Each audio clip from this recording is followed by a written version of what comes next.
वो कमरे में बैठी आंसुओं को जितना साफ करती वो उसी रफ्तार से दोबारा आंखों में भरने लगते।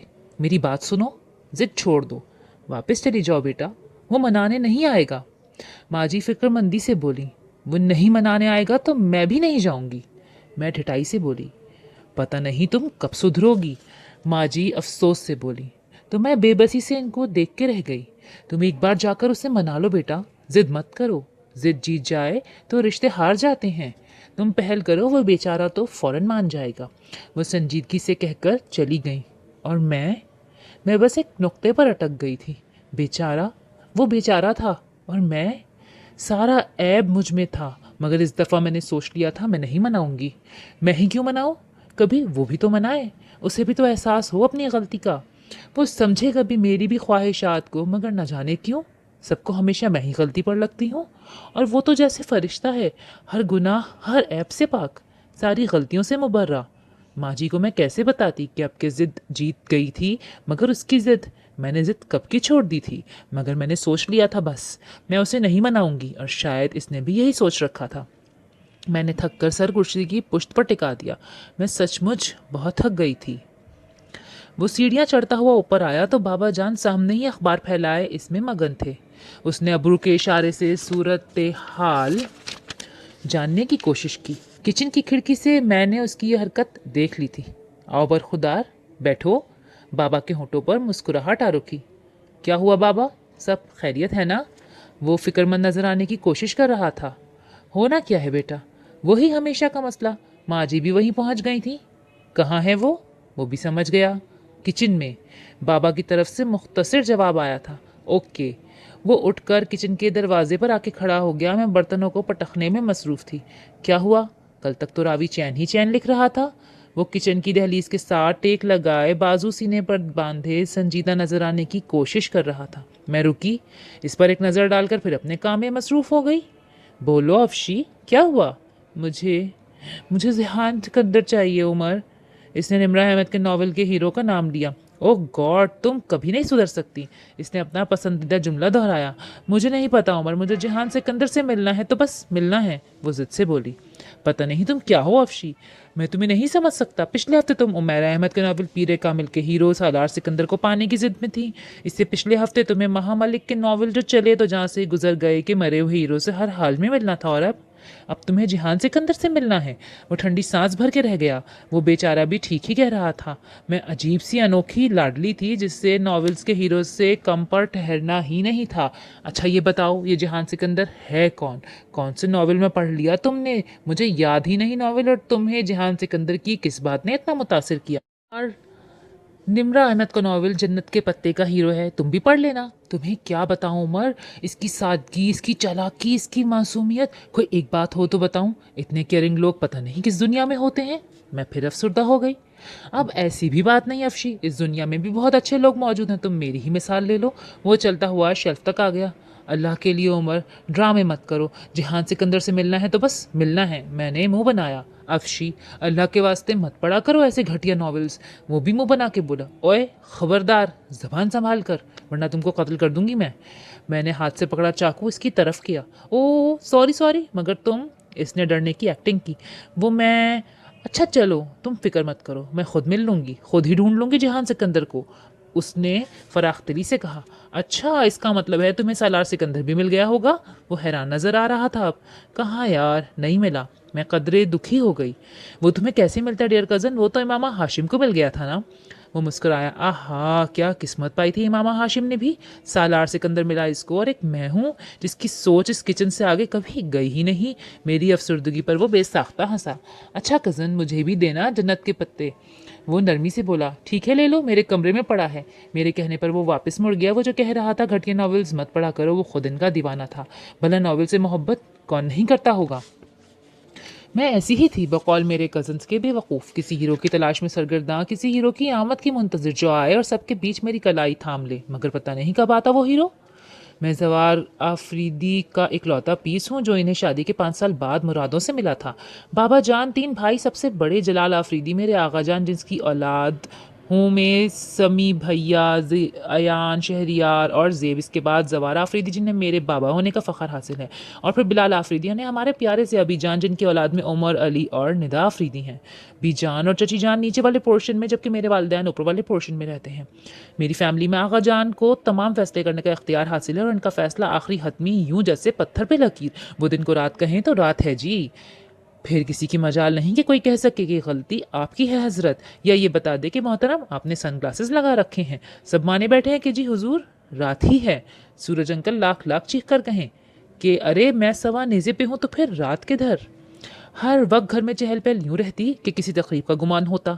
इसीलिए बहुत पहले मैंने सोच लिया था कि शादी वहीं करूँगी जहाँ एक लौता चश्म चिराग हो। बस जॉइंट फैमिली सिस्टम से नफरत थी मुझे। अरे भाई कोई प्राइवेसी चाहिए थी, जिसका जब दिल चाहे कमरे में मुंह उठा के चला आता है। अरे तुम मुंह बनाए बैठी हो, किस सोग में हो या मुराकबे में। ये बंदा तंज करने से कभी बाज नहीं आ सकता था। मेरा असली दुश्मन जो ठहरा, जी हाँ अयाज। हमारी दुश्मनी की वजह बहुत पुरानी थी, वो मेरे नज़दीक तो बहुत ही बड़ी थी। अयाज आगा जान का दूसरे नंबर का बेटा, उससे बड़े समी भैया, बहुत अच्छे, सबका ख्याल रखने वाले, वो खुद भी और इनकी प्यारी सी मिसेस दुआ भाभी भी। जी तो मैं आपको बता रही थी अपनी और अयाज की दुश्मनी का। वो दरअसल सब कज़न्स मुख्तलिफ से थे ना। जहानत और खूबसूरती की वजह से हर क्लास में टॉपर, कॉलेज और यूनिवर्सिटी के लेवल तक वो अपनी जहानत की वजह से ख़ानदान भर में बहुत मकबूल हो गया था। अब अगर अयाज को ख़ानदान का सबसे ज़हीन बच्चा होने की वजह से प्रोटोकॉल मिलता था, तो मुझे ख़ानदान की पहली बेटी होने की वजह से बहुत बचपन से ही मुझे अयाज पसंद नहीं था। वो निक अयाज, अरे बाबा अब सब कुछ जहानत ही तो नहीं होती ना, अखलाक भी तो कोई चीज़ होती है ना, जो कि अयाज में तो पाई ही नहीं जाती। मैं ही नहीं बल्कि वो मुझे बारहा दुश्मनी का खुला खुला इजहार कर चुका था। इसके अलावा बाद में भी बहुत बार ऐसी सूरत हाल पैदा हुई जिससे मेरी इसकी दुश्मनी में और इजाफा हो गया। जैसे आगा जान का हुक्म था कि सब लड़के बड़े होकर ख़ानदानी बिजनेस को संभालेंगे, मगर अयाज ने तब जिद की थी कि वो मेडिकल में जाएगा, और वही वक्त था जब मेरी खुशी की इंतहा नहीं थी कि आगा जान इसकी बात मानेंगे ही नहीं और मैं इसको शिकस्त खोरदा देखूंगी। मगर झटका तो मुझे तब लगा जब मेरी तवक्को के बरक्स उसे मेडिकल की इजाज़त मिल गई।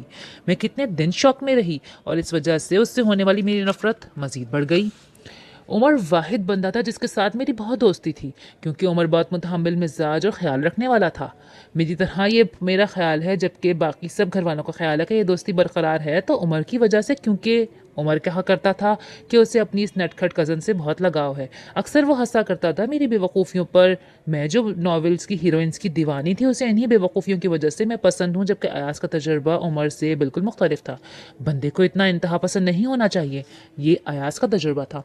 बंदे को इतना बेहिस भी नहीं होना चाहिए, मैंने दो बदू जवाब दिया। बेहिस कौन? अच्छा तुम अब बेहिस हो गई हो? अयाज टटका तो उमर ने बेख्तियार हंसी दबाई। जो बेहिस होते हैं ना, वो नज़र आ जाते हैं। मैं तब गई तो इन दोनों ने कह कहा लगाया, मैं इन दोनों को घूर कर वहाँ से उठ गई। वाह अफशीन, क्या किस्मत पाई है तुमने ऐसे डैशिंग कज़न्स, वाह वाह। हिना इश्तियाक भरे लहजे में बोली। हाँ यार, इसका कज़न उमर बहुत ग्रेसफुल है, हफ्सा ने तायीद की। वाकई उमर बहुत अच्छा और स्वीट है, मैंने कॉलेज कैफ़े का मेज़ बजाते हुए कहा। मैं उमर की बात नहीं कही रही यार, वो जो 2 दिन पहले तुम्हें छोड़ने आया था इसकी बात कर रही हूँ। हिना के कहने पे मेरा हलक तक कड़वा हो गया। कौन? अयाज? मैंने डरते हुए कहा। हाँ हाँ अयाज ही था, शायद डॉक्टर्स वाला ओवरऑल पहन रखा था। हफ्सा यार, इसको कज़न उमर तो इस बंदे के सामने कुछ भी नहीं, क्या पर्सनैलिटी है यार, ऐसा डैशिंग। हिना आह भर के बोली और मैं हैरत से उसे देख के रह गई।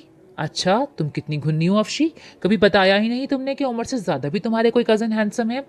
ये सदफ थी। मुझे लगता है तुम लोगों को कोई गलत फहमी हुई है, मैं रो देने को थी। अब भला मैं अपने असली दुश्मन की ऐसी तारीफें कैसे बर्दाश्त करती। गलत फहमी? तुम बहुत बदतमीज़ हो, तुम्हारे तो घर में ऐसे ग्रेसफुल बंदे हैं और तुम्हें पता ही नहीं किस हीरो की तलाश में हो तुम। सोबिया ने भी गुफ्तगू में हिस्सा लिया। तौबा करो, कैसी बातें सूझ रही हैं तुम लोगों को, इम्तिहानात सर पे हैं, मैंने खफकी से कहा। कसम से मेरे ऐसे कज़न होते तो समझो लॉटरी निकल आती, मगर अफसोस कि जो कज़न्स बड़े हैं वो इतने बड़े कि सब शादीशुदा, और जो छोटे हैं वो इतने छोटे कि गोद में खिलाया है।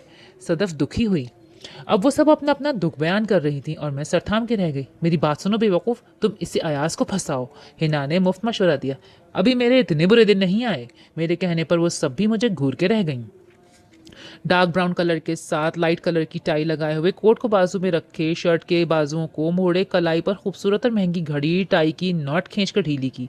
सुबह के बनाए बाल अभी भी उलझे नहीं थे। इसकी ब्राउन चमकती आंखें थकन की वजह से गुलाबी हो रही थी। वो तमकिनत से चलता हुआ सोफे पे गिरने के अंदाज से जा बैठा। मैं जो दोस्तों की बातों में आ चुकी थी, सांस रोके उसे देखे गई। अचानक उसकी नज़र मुझ पर पड़ी तो अबरू के इशारे से इसने घूरने की वजह पूछी, मगर मैं मुस्तकिल मिजाज से उसे घूरे जा रही थी। इरादा यही था कि सारा जायज़ा आज ही ले लूँगी।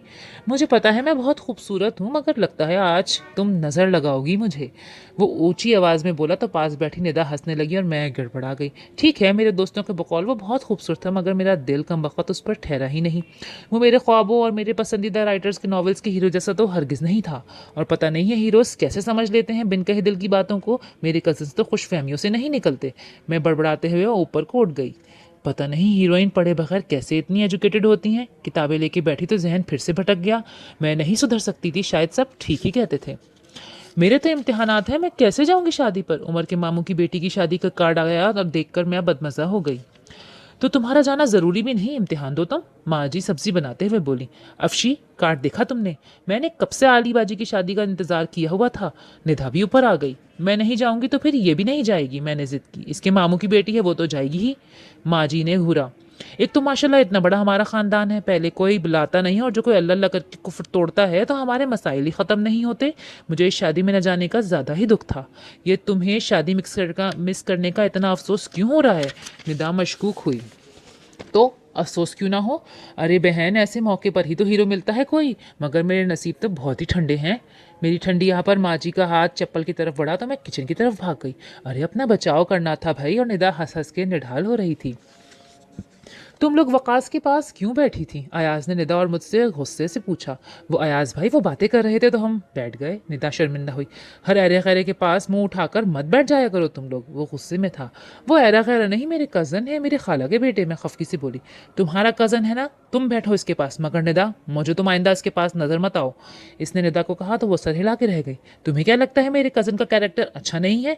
दरअसल तुम्हारे अपने दिल में खोट है। मैं गुस्से से बोली। सुनो तुम। उसने गुस्से से उंगली का इशारा मेरी तरफ किया। तुम जबान संभाल के बात किया करो। आइंदा मेरे कैरेक्टर के मुतालिक कोई बात की तो तुम्हारा मुंह तोड़ दूंगा। तुमने बैठना है उसके पास, शौक से बैठो। वो रिमोट उठाकर चैनल सर्च करने लगा। तो तुम अपने आप को बहुत शय समझते हो, इतनी खुशगुमानी अच्छी नहीं होती। मैं कब टलने वाली थी? मैं तुमसे बात करने को भी अपनी तौहीन समझता हूँ। वो कहकर वहाँ से चला गया तो मैं तिल मिला के रह गई। वकास भाई, मेरी खाला जानी के बेटे मुझे खुद बहुत बुरे लगते थे। पहले तो मैं खुद कतराती थी इनसे बात करने के लिए, मगर फिर अयाज की ज़िद की वजह से बिला वजह इनके पास बैठने लगी। खासकर जब अयाज के आने का वक्त होता, मैं हंस हंस के उससे बातें करती। शादी में जाने की तैयारी करो, सभी जाएंगे शादी पर। डिनर टेबल पर आगा जान बोले। मगर मेरे तो एग्जाम्स हैं, वो भी फाइनल। आगा जान, मैंने मुंह बनाया। ओ तो बेटा, फिर आप तो नहीं जा सकती। तो ऐसा है ज़ेब, तुम भी रुक जाना अफशी के साथ। आगा जान ने अपनी बेटी को हुक्म दिया तो इसने मुस्कुराकर अस्पात में सर हिला दिया। मुझे ऑफिस में कुछ काम है, मीटिंग्स हैं, मैं भी नहीं जा सकूंगा। उमर मुस्कुरा के बोला। और मुझे भी अस्पताल से छुट्टी मिलना मुश्किल है, अयाज ने भी कहा। चलो ठीक है, इसके अलावा तो सभी जाएंगे ना। और यूं सबका प्लान बन गया। देखो, 2-3 दिन की बात है, तमीज़ से रहना अफशी। माँ जी पता नहीं मेरे मुतालिक इतनी मशकूक क्यों थी। अरे तुम्हारा परचाना होता तो कभी तुम्हें छोड़ के नहीं जाती। मैं बच्ची नहीं हूँ, मैं गुस्से से बोली। बच्चों से कम भी नहीं हो, खबरदार जो उमर और अयाज से कोई बदतमीजी की हो तुमने। वो उंगली उठाकर तंबी कर रही थी। जब सब शादी पर गए तब मेरा आखिरी पर्चा था। ज़ेब कॉलेज में कोई टेस्ट दे रही थी, वो उमर और अयाज इकट्ठे ही निकलते थे। ज़ेब की कोई वर्कशॉप थी, उसे वो भी अटेंड करनी थी, इसीलिए इसकी वापसी भी शाम को होती। काम वाली काम करके वापस चली गई थी। मैं किताबें उठाकर लाउंज में आ गई। हीरोज़ की आमद के सारे ख्यालात एक तरफ रखकर किताबों की तरफ मुतवज्जा हो गई। हीरोइन तो मैं थी नहीं, बिना पढ़े कैसे पास हो जाती और वेल एजुकेटेड भी हो जाती। अगले दिन मेरा आखिरी पेपर था और मैं हमेशा की तरह कम अज़ कम फर्स्ट डिवीज़न के अलावा पोजीशन तो लेना ही चाहती थी। पिछले सारे पर्चे मेरी सोच के मुताबिक हुए थे। 12 बजे तक मैं लाउंज में बैठी रही, फिर अपने कमरे में आ गई। बाहर गेट पर चौकीदार था बस। घड़ी ने 3 बजाए होंगे जब वकास भाई आन पहुंचे। मेरा मुंह का जायका हकीकी मायनों में ख़राब हो गया था। बहुत पढ़ती हो भाई तुम अफशी। बंदा कभी फारिग भी हो जाता है, कभी किसी को चाय का भी पूछ लेता है। वो सोफे पे बैठे मेरे सामने बातें करने लगे। ओह, मैं अभी लाती हूँ चाय। मैंने उठना चाहा। जब मैं ना चाहते हुए भी चाय लेकर आई तो वकास भाई मेरी किताबों के पास बैठे इनको उलट पुलट करके देख रहे थे। मैं चाय रखकर अपनी किताबों में आके बैठ गई और उन्हें इकट्ठी करने लगी। सुनो अफशी, मुझे तुम बहुत अच्छी लगती हो। उन्होंने मेरी कलाई पकड़ ली। ये क्या कर रहे हैं आप विकी भाई? मुझे तो मानो करंट ही लग गया। कुछ भी नहीं, कह रहा हूँ, मैं सिर्फ तुमको अपने दिल का हाल बताना चाहता हूँ। तुम क्या समझती हो मैं इधर चाय पीने आता हूँ? अरे पागल, मैं तुमसे बेपनाह मोहब्बत करता हूँ, इस दिल के हाथों मजबूर होके आता हूँ। वो मुस्कुरा के कह रहे थे। मेरा हाथ छोड़े विक्की भाई, कोई आ जाएगा। मेरे हलक में कांटे चुभ रहे थे। कोई नहीं आएगा डियर, फिक्र मत करो। उन्होंने मेरे करीब होकर मेरे कंधे पे हाथ रख के मुझे अपने करीब किया। मुझे छोड़ें आप। मेरी सारी हिम्मत जवाब दे गई, मेरा सारा एतमाद हवा हो गया। मोहब्बत करता हूँ भाई तुमसे, वो अपनी धुन में कह रहे थे। मैं कह रहे हैं छोड़ो मुझे तुम। मैंने उन्हें धक्का दिया मगर बेसूद, इनकी गिरफ्त बहुत मजबूत थी। मेरी आंखों में आंसू भरने लगे।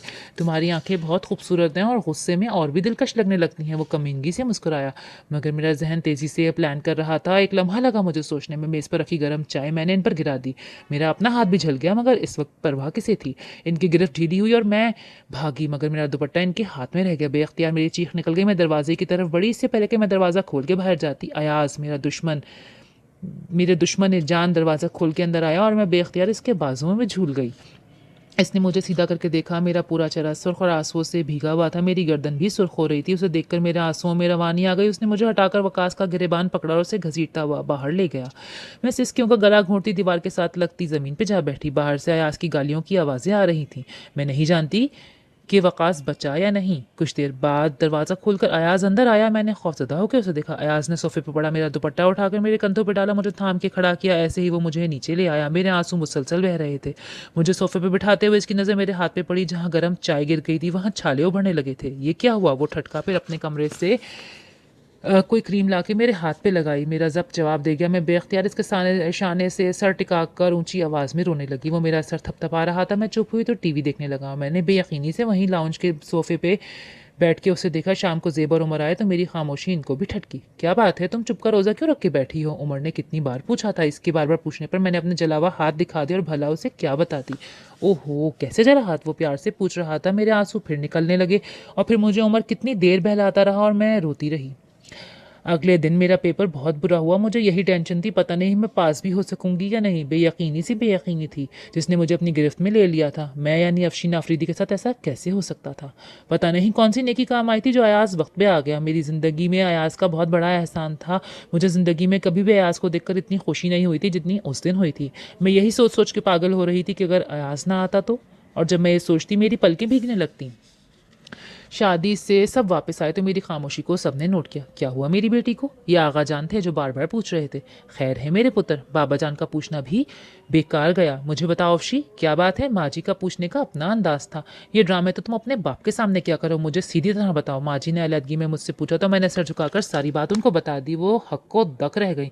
किसी से जिक्र मत करना अफशी इस बात का, वरना तुम्हारे बाबा सारी ज़िंदगी मुझे मेरी बहन से मिलने नहीं देंगे। माँ जी मेरा माथा चूम के बोली। सॉरी माँ जी, वैसे आपकी बहन इस काबिल है नहीं कि उनसे मिला जाए। मैंने गुस्से से कहा तो माँ जी के गुर्ने ने मुझे एहसास दिलाया कि कुछ ज़्यादा बोल गई हूँ। कुछ दिन बाद मैं नॉर्मल हो गई। इम्तिहानात हो चुके थे तो गोया फुर्सत ही फुर्सत थी। दिल खोलकर डाइजेस्ट पढ़े और नावल मंगाए। उमैरा अहमद का नावल अमर बेल ख़त्म करके मैं चेहरा हाथों में छुपाकर रो रही थी जब इत्तेफाकन उमर और अयाज ऊपर आ गए। अफशी क्या हुआ? वो ठटक गए। चुप करो अफशी और मुझे बताओ क्या हुआ। उमर ने मुझे कंधों से थाम कर सीधा किया और प्यार से पूछा। मुझे नहीं पता, मुझे उमर चाहिए। सिसकियों के दरमियान में बोली तो उमर गहरी सांस लेके बोला। दिमाग तो ठीक है तुम्हारा, थोड़ा मुंह खोला करो। उमर तुम्हारे सामने है। अयाज मेरे रोने से तंग आकर बोला तो मैं जैसे होश में आई। मुझे तो खबर ही नहीं थी कि अयाज भी वहाँ खड़ा था। मैं शर्मिंदा हो गई। उमर उमर वो मर गया। उमर मुझसे बर्दाश्त ही नहीं हो रहा था। अच्छा वो मर गया? कैसे? उमर समझ गया था कि मैं कहीं नया नावल पढ़ चुकी हूँ। कौन मर गया? अयाज फिक्रमंद था। वो ये नावल पढ़ रही थी, इसके हीरो का नाम उमर था और वो मर गया। उमर मुस्कुराहट दबा के बोला तो जवाब में अयाज ने मुझे खा जाने वाली नजरों से देखा। तुम किधर चले? अयाज को वापस मुड़ते देखकर उमर ने पूछा। नीचे जा रहा हूँ। तुम देखो बेवकूफ़ियाँ इसकी, मैं गुस्से में इसका सर फोड़ दूंगा। अयाज वापस चला गया। मर कैसे गया वो? उमर ने आगे बढ़कर सोफे पर रखा नॉवल उठाया। पुलिस मुकाबले में उमर वो इससे बहुत प्यार करता था। सारी दुनिया इसकी मुखालिफ होती, वो तब भी इसके साथ होता, सबके साथ उलझता, मगर इसके रास्ते के सारे कांटे चुनता रहता। मुझे उमर चाहिए। मैं फिर अपने सवाल पे आ गई। वो मर गया अफशी, जो मर जाए वो कैसे मिलेगा? उमर नॉवल के आखिरी सफ़हात देख रहा था। मुझे बताओ तुम उमर, कोई इतना अच्छा कैसे हो सकता है, इतना केयरिंग, ख्याल रखने वाला? मैं इसके करीब आई। ऐसा नॉवेल्स में होता है, तुम मत पढ़ा करो नॉवेल्स, ये मैं ले जाऊँ पढ़ने के लिए? वो बोला। मुझे मना कर रहे हो और ख़ुद ले जाऊँ? मैं खफा हो गई। क्या करूँ, मुझे भी इनकी आदत हो गई है। तुमने डाली है इनकी आदत मुझे और तुम ये अच्छा नहीं करती। वो मुस्कुरा दिया। उमर किसी की ज़िंदगी नॉवेल्स जैसी होती होगी? मुझे उमर चाहिए बस। मैं जहान सिकंदर, सालान सिकंदर, आरफिन और ऐसे कई हीरोज से होती हुई उमर पे आ गई थी। तुम नहीं सुधर सकती अफशी। उमर ने हमेशा वाला जुमला कहा तो मैं खफकी से उसे देखती रह गई और वो नॉवल थामे वापसी के लिए मुड़ गया। अफशी गुड़िया, आज रिजल्ट है ना तुम्हारा? समी भाई ने मुझे नीचे उतरते देख के पूछा। आज नहीं तो, मैं बमुश्किल कह सकी। आज ही रिजल्ट है तुम्हारा, अयाज का हॉस्पिटल से मैसेज आया है, वो बता रहा था। समी भाई मुस्कुराए। ओह गॉड, मेरी टाँकें कँपा रही थी। तुम अपना रोल नंबर बताओ, इसी से पूछता हूँ। समी भाई ने उससे मेरा रोल नंबर सेंड किया। कुछ देर बाद इसकी मैसेज टोन पर सब चौंके। वो मैसेज खोलकर दिखाने लगे। क्या हुआ भाई? ज़िंदगी में पहली बार मैं अपने रिजल्ट के हवाले से इतनी परेशान हुई थी, वरना हमेशा इतने ही नंबर आते थे जितने मैं सोचती थी। उमर यार, ये देखना मुझे गलत दिख रहा है कि रिजल्ट ऐसा ही है क्या? उन्होंने मुस्कुराकर मोबाइल उमर के सामने किया। रिजल्ट देखकर उमर ने मुझे बेयकीनी से देखा। मेरी तो जान ही निकल गई। क्या किया था इस बार तुमने एग्जाम्स में? उमर खफा सा लगा। वो मैं, मेरी आवाज़ गले में ही अटक गई। नॉवेल्स पढ़े थे, डाइजेस्ट पर किए थे, हीरोज़ की तलाश में सरगर्दा थी। अली ने नुकमा दिया। बहुत मायूस किया है तुमने मुझे अफशी। समी भैया अफसरदगी से बोले। कितने में उड़ी है ये? शहरियार चहक रहा था। मेरी आंखें धुंधला सी गईं। बोल भी चुको अब समी, बेचारी की जान निकल जाएगी। अभी जान ने शायद मेरे आंसू देख लिए थे। अभी जान अफशी फर्स्ट डिवीज़न में पास हो गई है। समी भाई जोश से बोले तो सब खुशी से मुझे मुबारकबाद देने लगे और मेरा हाल ये था कि जब मेरी बात समझ में आई तो मैं अपना चेहरा हाथों में छुपाकर रोने लगी। अरे पागल, हम मजाक कर रहे थे। समी भाई ने मेरा सर थपथपाया। शाम तक हर तरफ ये खबर फैल चुकी थी। ग्रेजुएशन में सिर्फ मेरी पोजीशन नहीं आई थी मगर बहुत अच्छे नंबर्स थे, बल्कि अपने कॉलेज में मेरी फ़र्स्ट पोजीशन भी थी। सारे कज़न्स, टीचर्स और दोस्तों के फ़ोन आ रहे थे मगर मेरे दुश्मन ने एक मैसेज करने की भी तौफीक नहीं की थी। मेरा असली दुश्मन जो ठहरा, वैसे मैं आपको बताती चलूँ, वो मुझसे जेलिस भी तो है ना। ज़िंदगी बड़े मज़े से गुजर रही थी। मैं, मेरे नॉवेल्स और मेरे ख्वाब थे। बस हलचल तो इस रोज़ मची जिस दिन मैंने आगा जान और रब्बी जान की बातें सुनी। हुआ कुछ यूँ कि निदा के कमरे की तरफ जाते हुए मुझे आगा जान की आवाज़ सुनाई दी। मेरे कदम कदरे सुस्त पड़ गए और बीजान के मुंह से अपना नाम सुन के मैं ज़रा सी ठटक गई। बस मैंने जवार से बात कर ली और मुझे अयाज़ के लिए अफशीन बहुत पसंद है। यह आगा जान की आवाज़ थी। मगर अयाज़ इतना संजीदा रहता है, वो चुलबुली सी लड़की, इन दोनों का गुजारा कैसे होगा? बीजान फिक्रमंदी से कह रही थी। वो बच्ची है अभी, कल को जिम्मेदारियाँ पड़ेंगी तो सर पर वो ठीक हो जाएगी। और तुम जानती हो मुझे अफशीन से कितना प्यार है। और मेरा सर घूम गया। ठीक है, आपके फैसले से पहले कब मैं इनकार कर सकी हूँ? बीजान बेबसी से कहने लगी। और मेरा दिल क्या चीखूं, यानी आगाजान अपने बदतमीज़ और नकचड़े बेटे के लिए मुझे पसंद फरमा रहे थे। मेरे सारे ख्वाब एक लम्हे में ज़मीन बोस हो गए। मेरे दिल में आज की नफरत और पुख्ता हो गई। अफशी प्लीज़, ये मेरी शर्ट इस्त्री कर दो। अगले ही दिन मैं इस्त्री कर रही थी तो वो आ गया। सॉरी, खुद कर लेना, मैंने नज़र तक उठा के नहीं देखी। प्लीज़, अच्छी कज़न हो ना मेरी, मुझे देर हो रही है, तुम ये करोगी तो मैं नहा लूँगा इतने। वो इल्तिजा कर रहा था। शर्ट थमाकर वो वापस मुड़ गया। मैं भी बेदिली से इस्त्री करने लगी। रॉयल ब्लू शर्ट उसे इतनी पसंद थी कि हफ्ते के 7 में से 4 दिन वही पहनता था। वो शर्ट इस्त्री करते कमबख्त मारा मेरा ध्यान ऐसा भटका कि वो शर्ट जल गई। इसकी पुश्त पर बड़ा सा सुराख हो गया। मैंने जानबूझकर ऐसा नहीं किया था, अल्लाह जानता है। उसे जलाने का ख्याल तो ज़रूर आया था मेरे जहन में, मगर इस ख्याल पर अमल कैसे हो गया ये मेरी समझ ही नहीं आया। हो गई अफशी? वो तौलिए से बाल साफ करता बाहर आया मगर शर्ट पर नजर पड़ते ही वो चीख पड़ा। अंधी हो? दिमाग खराब है तुम्हारा क्या? मैंने बमुश्किल चेहरे पे मासूमियत तामीरी की। क्यों शोर मचा रखा है? क्या हुआ? अब भी जान इधर आ गई। देखे मेरी शर्ट की क्या हालत कर दी है इस इडियट ने। वो रो देने को था। दरअसल राज की बात यह थी कि इसकी किसी कोलीग ने वो शर्ट उसे गिफ्ट की थी। ओहो, फिर क्या हो गया? एक शर्ट ही तो है, जल गई बेचारी से।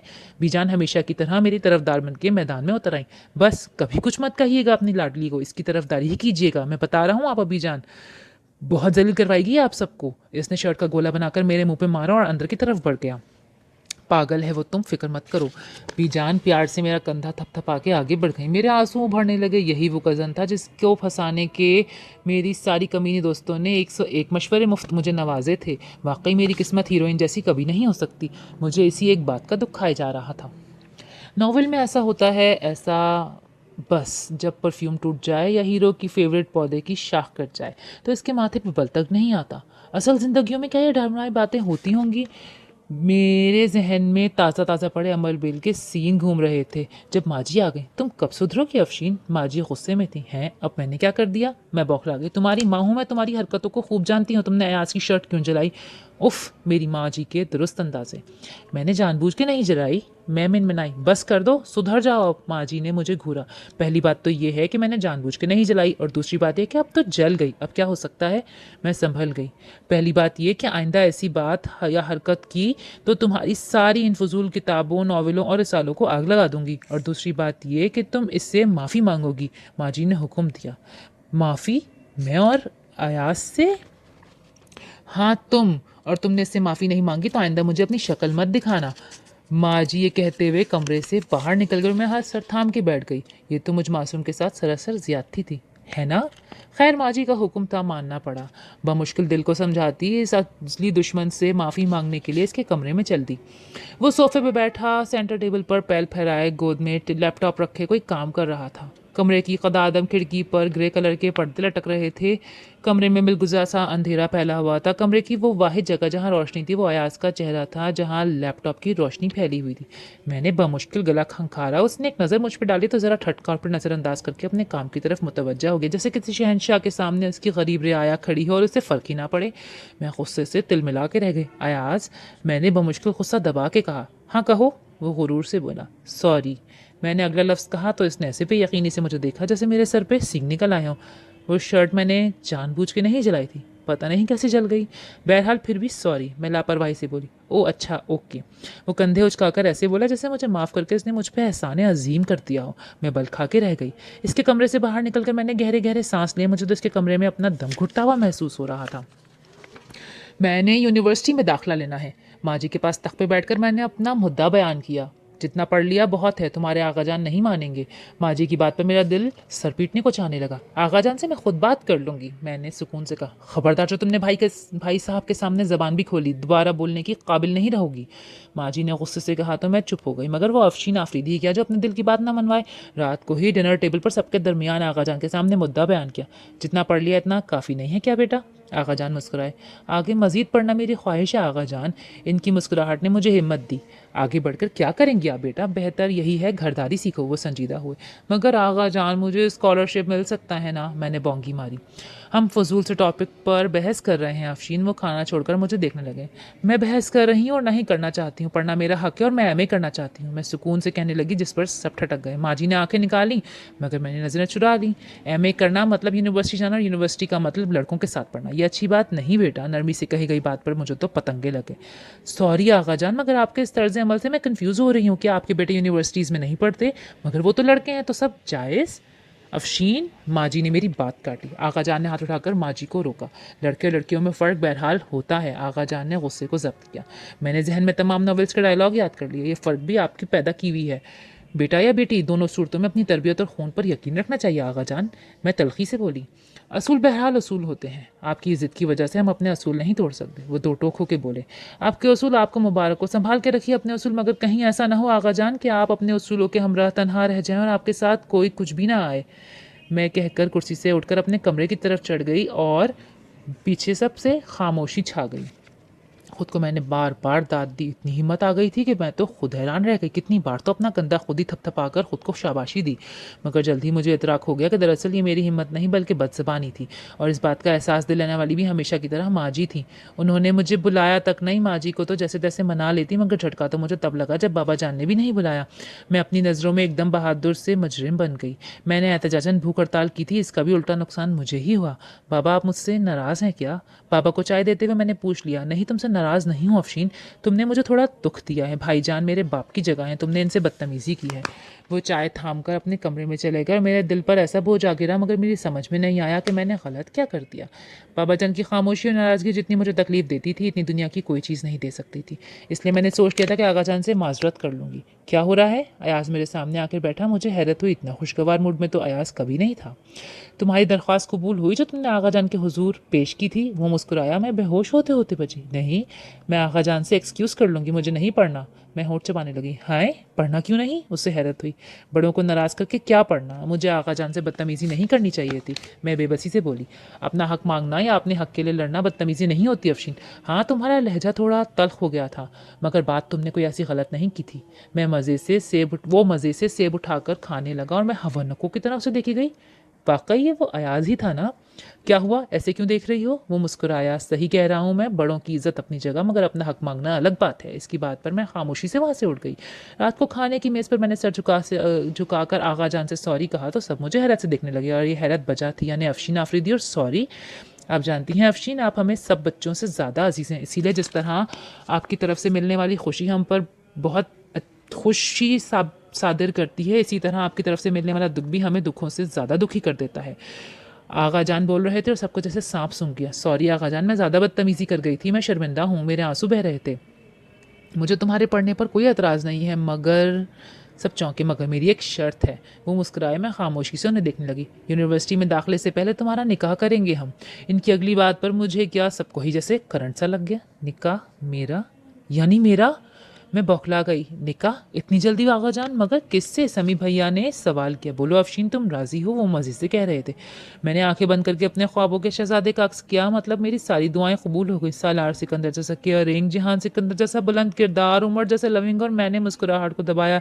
यानी यूं भी होता होगा किसी की ज़िंदगी में। नॉवेल्स वाली सूरत हाल में खुद को एक लम्हे में हीरोइन समझने लग गई। सबसे ज़्यादा खुशी मुझे इस जॉइंट फैमिली से जान छूटने की थी। मैंने जहन में हिसाब किताब लगा लिया। ठीक है आका जान, मुझे आपकी शर्त मंजूर है। मेरे कहने पर सब उछल गए। अब सबको तो नहीं बता सकती थी ना मैं, मेरी दिल की मुराद पूरी हो रही है भाई। ठीक है बिलाल, इस जुमे को निकाह की तैयारी करो, और समी तुम इसका एडमिशन करवाओ जहाँ ये कहे। आका जान खुशी से बोले। निकाह? इतनी जल्दी निकाह?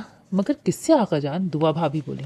अयाज के साथ। ओ गॉड! आका जान की अगली बात पर जैसे कोई चीज़ बहुत ज़ोर से मेरे सर से टकराई।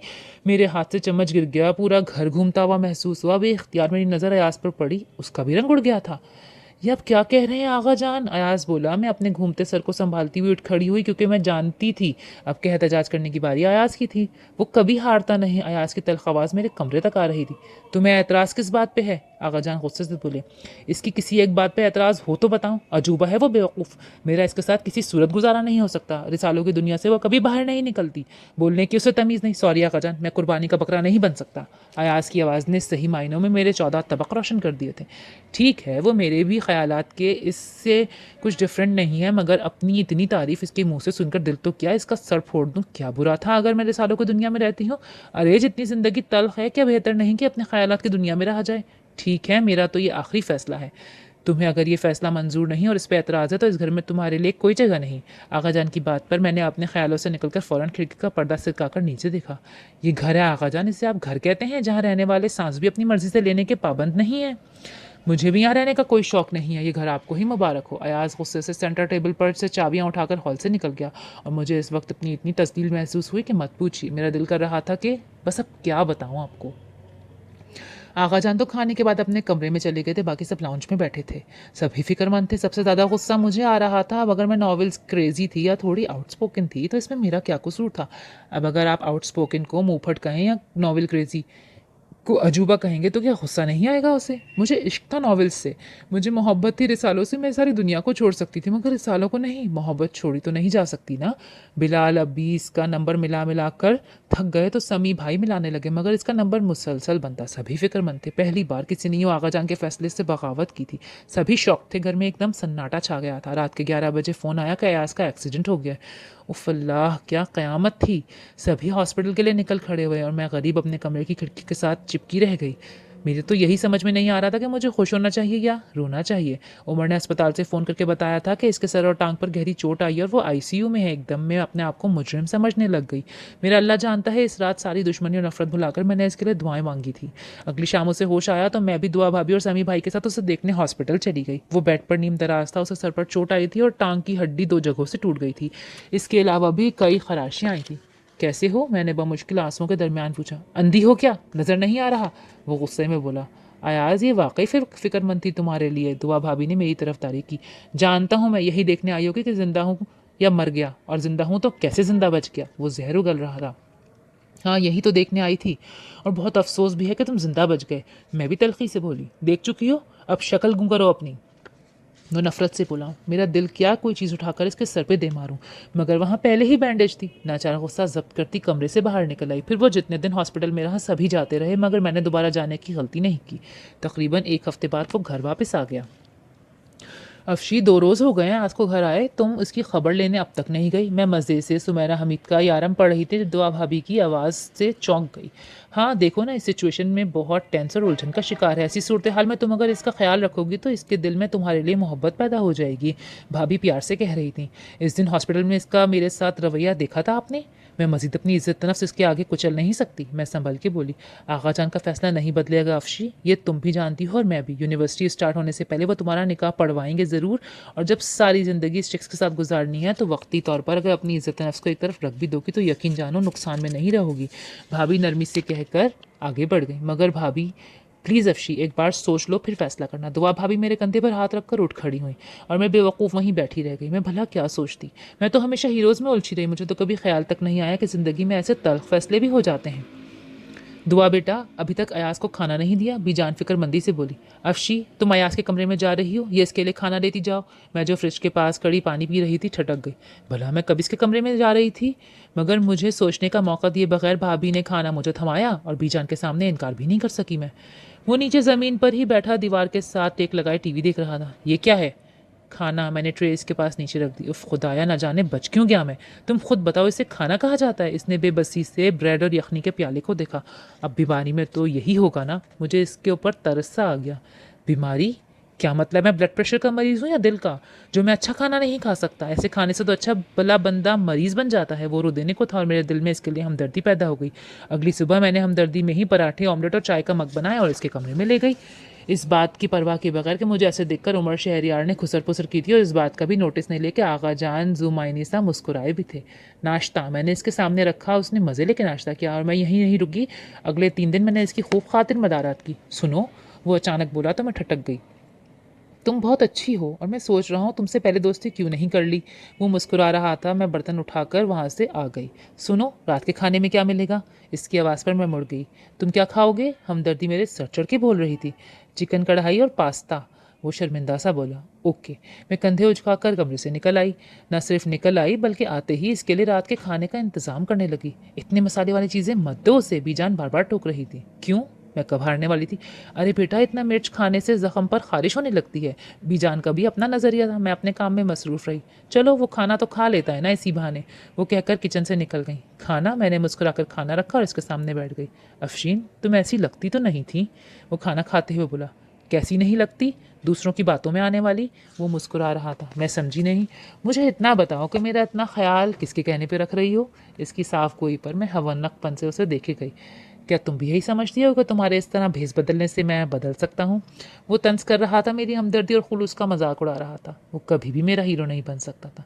मैंने बमुश्किल खुद को संभाला। मैं किसी के हुक्म की गुलाम हूँ, ना कहना मानने की पाबंद। ये तो मेरा दिल जानता है और तुम भी। ये सब कुछ तो मैं तुम्हारी जगह कोई भी कज़न होता इसके लिए भी यूं ही करती। मैंने बमुश्किल आंसू जब्त किए। गुड, मेरा भी यही ख्याल है। तुम निकाह से इनकार कर दो ना। वो संजीदा था। तुम मेरे कंधों पर रखकर बंदूक क्यों चला रहे हो? मुझे इसका रवैया, इसकी बातें दुख पहुंचा रही थी। तुम जानती हो अपने कंधों पर बंदूक रख के चलाने की कोशिश की थी मैंने, और यहाँ तक पहुँच गया हूँ कि अपने पैरों पर खड़ा तक नहीं हो सकता। वो मज़े से खाना खा रहा था। तो मिस्टर अयाज आफरीजी, भाड़ में जाओ तुम। मेरी हमदर्दी को तुम न जाने क्या समझ रहे हो। मैं तो खुद ज़िंदगी भर कभी तुम्हारी सूरत ना देखना चाहूँ। मैं कहकर दरवाजे की तरफ बढ़ गई। इसके कहके ने बाहर तक मेरा पीछा किया। इसके कमरे से निकलकर मैंने अपने आंसू साफ किए। इतनी जिल्लत! मैं ही बुद्धू थी। हमेशा मुँह की खाती हूँ फिर भी नहीं संभलती। मैंने फैसला कर लिया था, एक बार आका जान से बात ज़रूर करूँगी। पिछले कुछ दिनों में मैं बहुत बहादुर हो गई थी। अब इतनी भी नहीं कि आका जान के पास जाके निकाह से ही इनकार कर देती। दिल अलहदा अजीब से वसवसों में गिरा हुआ था। न जाने मुस्तकबिल का हाल क्या होने वाला था। मैं तो कुछ दिन पहले पढ़े गए नावल के ज़ारून में उलझी हुई थी। हालांकि अब तो मुझे अकल आ जानी चाहिए थी कि हकीकी ज़िंदगी में बस बदतमीज़, चिड़चिड़ और मुँहफट कज़न्स ही होते हैं। बारहा अल्लाह से हिम्मत की दुआ मांगी, सारे डायलॉग्स याद कर लिए। सोचा एक बार तो आगा जान से बात कर ही लूँ, इन्हें राज़ी करने की कोशिश करूँ, मगर भला हो किस्मत का। जब आगा जान के सामने जाने की पूरी तैयारी कर ली तो बाबा जान और बीजान और माँ जी मेरे कमरे में आके बैठ गए और जोड़ा ले आए। इसे कल पहन लेना, निकाह है तुम्हारा। माँ जी ने मेरे सर पे हाथ रखा। मुझे पता है मेरी बेटी दुनिया की बेस्ट बेटी है, मेरा फ़ख्र है मेरी बेटी, बाबा ने प्यार से कहा। बाबा को जब खदशा होता कि मैं किसी बात पे ज़िद करूँगी तो वो मुझे ऐसे ही सबक पढ़ाया करते थे हमेशा। और बाबा दुनिया के वो वाहिद इंसान है जिनके सामने मैं इनकार नहीं कर सकती थी। यही है मेरी कमज़ोरी। अगले दिन मेरा और मेरे असली दुश्मन का निकाह हो गया। माँ जी हर वक्त नसीहतें करती रहती हैं, इसके साथ मत उलझा करो, अब तुम्हारा रिश्ता बदल गया है वगैरह वगैरह, और इन नसीहतों से तंग आकर मैंने उसे बुलाना छोड़ दिया और ऐसा कोई तकल्लुफ़ वो भी नहीं करता था। मेरा मास्टर्स मुकम्मल हुआ तो शादी हो गई। शादी क्या कहिए, कमरे की मुंतकिल ही हो गई। मैं अपने कमरे से उसके कमरे में मुंतकिल हो गई, मगर सब्र शुक्र कर लिया। खुदा जानता है इस वक्त सारी हीरोइंस को याद करके सब्र कर लिया, साथ ही दुश्मनी भुलाकर किस्मत का फैसला मान लिया। चूड़ियाँ मत पहना करो, मुझे इनकी आवाज़ बुरी लगती है। शादी के तीसरे दिन ही इसका पहला हुक्म सादिर हुआ। मैंने खामोशी से चूड़ियाँ उतार दी। शादी के एक हफ्ते बाद ज़ेब ने मेरे हाथों पर मेहंदी लगाई तो उसे एतराज़ हुआ। ये चौंचले ख़त्म करो, मेहंदी लगवा के बैठ गई हो, मुझे इसकी खुशबू जहर लगती है। मैं सब्र के घूंट पी कर रह गई, मगर बोली कुछ नहीं। माँ की सारी नसीहतें अभी तक याद थीं। सब्र कर लिया, शायद मेरे सब्र की वजह से इसका पत्थर दिल मोम हो जाए। ऐसा ही तो होता है ना हर नॉवल के आखिर में।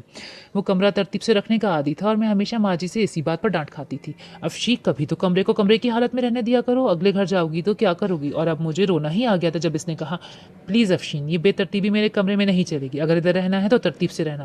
मतलब इसका कमरा तो फिर मैं किधर थी, मेरी ज़ात किधर थी, या मेरा कमरा तो बाबा के पोर्शन में ही रह गया था। ये तो अयास का कमरा था। मैंने रिसालों की सारी हीरोइंस की तरह सब्र करना सीख लिया था। मैं तमाम लिखने वाली राइटर्स की ममनून हूँ जिन्होंने लड़कियों को सब्र करना अपनी तहरीरों के ज़रिए सिखा ही दिया। लाइट ऑफ कर दो, मुझे नींद आ रही है, इसने कहा, मगर मैंने सुना नहीं कि मैं डाइजेस्ट में गुम थी। क्यों पढ़ती हो ये फजूल याद, तुम दिमाग ख़राब, लाइट ऑफ कर दो। वो गुस्से से बोला था। मैं चौंकी, मगर कुछ कहे बगैर लाइट ऑफ करके कमरे से निकल आई। लाउंज में उमर बैठा कोई काम कर रहा था लैपटॉप पर। अरे तुम सोई नहीं? क्यों, तुम्हें कोई तकलीफ़ है क्या? मैं फट पड़ी। तुम मेरी बीवी नहीं हो, इसीलिए मुझे क्या तकलीफ़ होगी? वो शरारत से बोला। अच्छा, मतलब मैं जिसकी बीवी होती लाजमी है कि वही तकलीफ़ में होता। मेरा दिमाग इतना उलझा हुआ था कि मुझे इसका मजाक भी तंज लगा। नहीं, अब ऐसी भी कोई बात नहीं। वो शर्मिंदा सा हो गया। मैं वहीं बैठकर उसे घूरती रही। अब पढ़ने का दिल भी नहीं चाह रहा था। वैसे अफशी, 7-8 माह हो गए हैं तुम्हारी शादी को, मगर तुम्हारी अयाज की लड़ाई नहीं हुई। ये क्या करिश्मा है? वो मुस्कुराहट दबा के बोला। क्यों, तुम मुझे खुश नहीं देख सकते क्या? मैं गुस्से से बोली। कम ऑन अफशी, तुम्हें खुश देखकर मुझे ज़्यादा खुशी नहीं होगी क्या? अब कि वो संजीदा था। और फिर ऐसा ही होता, जब अयाज की रात की ड्यूटी होती तो मैं मज़े से सुकून से अपने कमरे में बैठ के पढ़ लेती, मगर जब इसकी दिन की ड्यूटी होती तो मैं लॉन्च में आकर पढ़ती, क्योंकि मुझे पढ़े बगैर नींद नहीं आती थी। मुझे नॉवेल से मोहब्बत थी और यह मोहब्बत बहुत अजीब थी। मैं इसकी सारी तल्ख बातें बर्दाश्त कर रही थी, मगर मेरे सब्र को वो आखिर कब तक आजमा सकता था। एक दिन मेरे सब्र की इंतहा ही हो गई। हुआ कुछ यूँ कि मैं शाम से थोड़ा पहले नॉवल कराकरम का ताजमहल पढ़ने बैठी, जो कि मुझे उमर ने गिफ्ट किया था। पढ़ने बैठी तो मुझे खबर ही नहीं हुई कि कब शाम ढली, कब रात हुई और अयाज आ गया। अब मैं पढ़ने में इतनी मगन थी कि मैं जो थोड़ी देर पहले सर्दी से कपकपा रही थी, इसका एहसास तक ख़त्म हो गया था। तो भला मुझे अयाज के आने की खबर खाक होती। मैं नॉवल के ट्रैजिक मोड़ पड़ती जब अरसा वहाँ गड्ढे में गिर जाती है और उफ़क़ रस्सी के साथ लटक कर गड्ढे में उसे ढूंढ रहा होता है। और मैं रो रही थी, मेरे आंसू गालों पर फिसल रहे थे। खुदा करे अरसा मिल जाए, दिल बस यही एक दुआ मांग रहा था। बहरी हो, मेरी आवाज़ नहीं आ रही तुम्हें? अयाज ने गुस्से से नॉवल छीना और यही मेरा सब्र जवाब दे गया। हाँ, बहरी हूँ, बिल्कुल इसी तरह जैसे तुम अंधे और अकल से फारिग हो। मैं भी चीख पड़ी। बंद करो बकवास अपनी, ऊँट पटांग हरकतें ऐसी आइंदा मेरे कमरे में ना हो और ये चीज़ें भी मेरे कमरे में नज़र नहीं आए। इसने मेरा प्यारा नॉवल, निम्रा जी हैं तो नॉवल भी मेरा ही हुआ ना। टेबल पर पटक दिया। तुम खुद ऊट पटांग हो, इसीलिए तुम्हें कुछ भी नज़र नहीं आता ठीक से। मैं गुस्से से बोली। आंसू गालों पर बहने लगे। हकीकत में मुझे दर्द तो अरसा के मरने का हो रहा था। जस्ट शट अप, तुम्हारी ज़बान बहुत चलती है। वो धाड़ा। हाँ चलती है फिर? अफशीन, मैं बहुत पहले से ही तुम्हें बर्दाश्त कर रहा हूँ और बहुत मुश्किल से अपने कमरे में बर्दाश्त करता आ रहा हूँ। मेरा सब्र मत आजमाओ। वो सख्ती से बोला। तुम क्या समझते हो मैं खुशी से रह रही हूँ इधर? और बस ऐसे ही बात बढ़ गई। दफ़ा हो जाओ। वो चीखा। जा रही हूँ, मैं खुद भी मजीद इस कमरे में नहीं रह सकती। मैंने नॉवल थामा। दोबारा मत आना, वो चैलेंज कर रहा था। तुम नाक भी आके रगड़ोगे ना तो भी नहीं आऊँगी। मैं कमरे से निकल आई। बाहर लाउंज में सभी आवाज़ें सुन रहे थे। शुक्र था कि आगा जान वहाँ नहीं थे। क्या हुआ बेटा? बस अभी जान, मुझे नहीं रहना अजाब में अब। मैं गुस्से से कहकर ऊपर आ गई। क्या हो गया मेरी बेटी को? बाबा के गले लगकर मैं रोने लगी। वो भी शोर से सारी बात समझ गए थे। तुम फिक्र मत करो, मैं बात करूंगा इससे। इसने मेरी बेटी के साथ ऐसी बदतमीजी क्यों की? बाबा जान मेरा सर थपक रहे थे। नहीं, आप नहीं करेंगे बात उससे। मैंने आंसू साफ कर लिए। बस उसे ही समझाएं, अपनी बेटी की हरकतें कभी मत बदलिएगा। ये माँ जी थी। मैं खफकी से उन्हें देखकर रह गई। 2-4 दिन खामोशी से गुजर गए। किसी ने दोबारा मुझसे कोई बात नहीं की। मैंने भी मज़े से अधूरा नावल मुकम्मल कर लिया। उमर, तुम्हें उफ़क़ चाहिए? नहीं, मुझे परीशे से मिलना है। मेरी बात पर वो ठटका। ये हीरो के बजाय हीरोइन तुम्हें कब से याद आने लग गई? मुझे नहीं पता, मुझे परी चाहिए उमर। अच्छा, तुम परी से क्यों मिलना चाहती हो?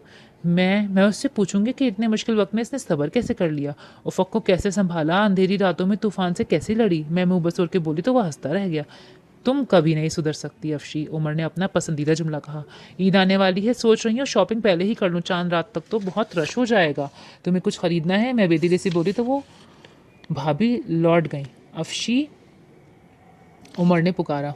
वापस चली जाओ अपने अयास के घर।